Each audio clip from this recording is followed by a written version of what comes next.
Shalom Sobat KKS yang terkasih, kembali lagi bersama saya, Rater Polman SX, pada Safir edisi ke-56.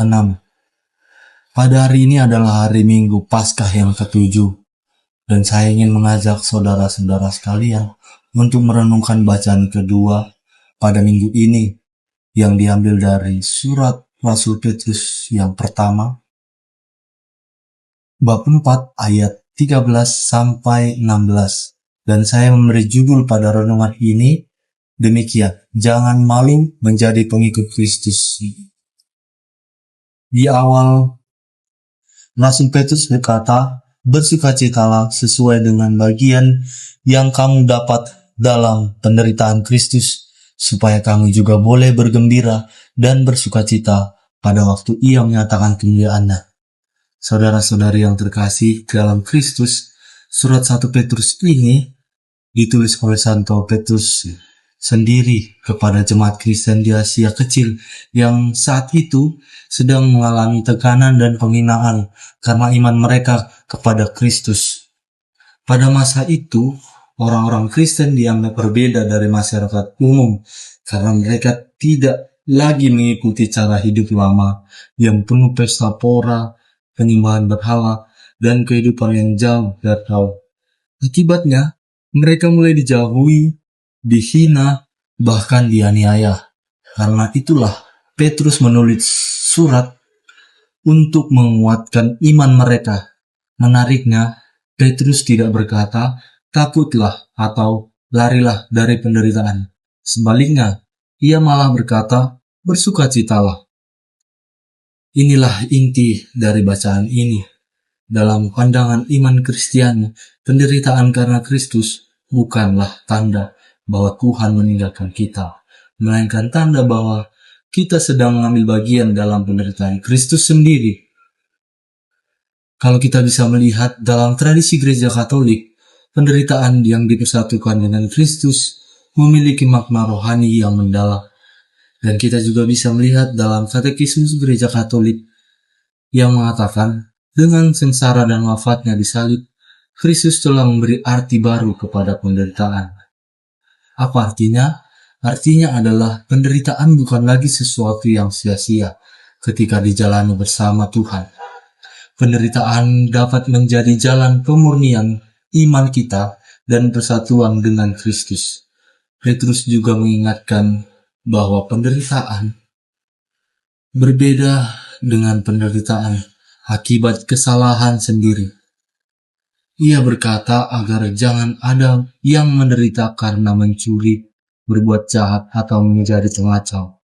Tetapi jika menderita karena menjadi Kristen, janganlah kita malu. Pesan ini sangat relevan untuk hidup kita sekarang.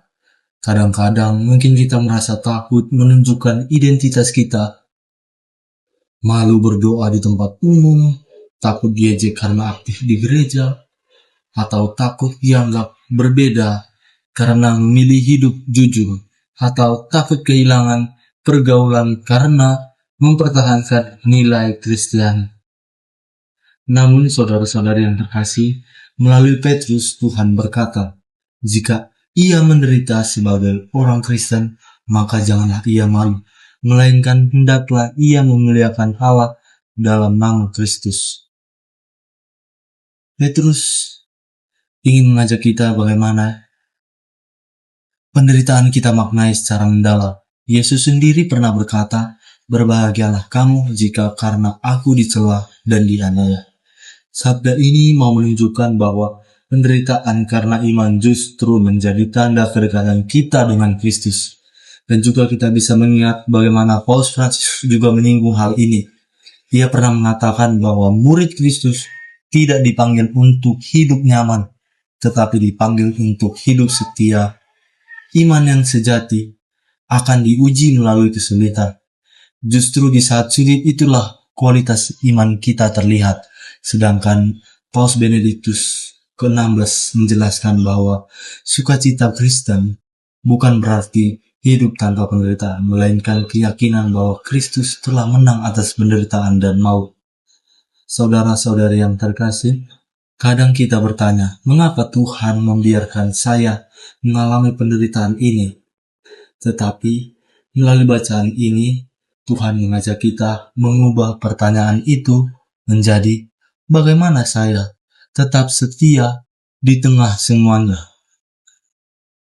Sebagai pengikut Kristus, kita tidak dipanggil hanya menikmati berkat atau rahmat-Nya saja, tetapi juga kita diajak untuk memikul salib bersamanya.